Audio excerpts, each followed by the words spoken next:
Verím, že vám, mladým ľuďom, nie je potrebné spoločnosť Amazon predstavovať.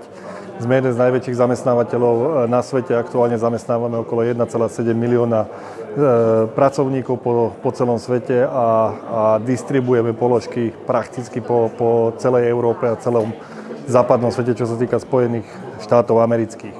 My predstavujeme alebo zastupujeme tu konkrétne Amazon Sereď BTS 2. Tieto skratky, trojpísmenkové skratky zaužíva Amazon celosvetovo, takto nazýva svoje sajty po svete na základe najbližšieho letiska.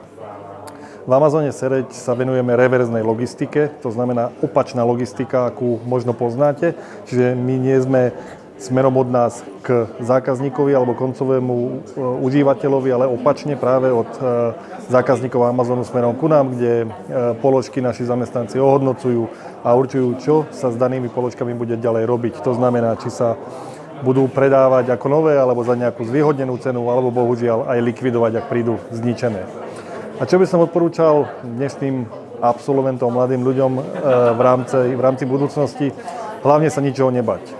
Možno čítate mnohokrát na pracovných inzerátoch, že potenciálny zamestnávateľ od vás očakáva prax 3, 4, 5 rokov. Všetci vieme, všetci sme boli študentami, to je niečo nesplniteľné. My práve v Amazone nevyžadujeme od nikoho žiadnu prax. My si tomu študentovi alebo tomu nášmu budúcemu zamestnancovi to know-how predstavíme, naučíme a spravíme z neho, ako hovoríme, Amazoniaka. Čiže ja by som to len zopakoval, nebáť sa, mať široké ramená a skúšať hlavne. Takže prajem vám veľa šťastia do budúcna a verím, že sa možno niekedy v budúcnosti stretneme aj v našich priestoroch Amazon BTS 2 Sereď.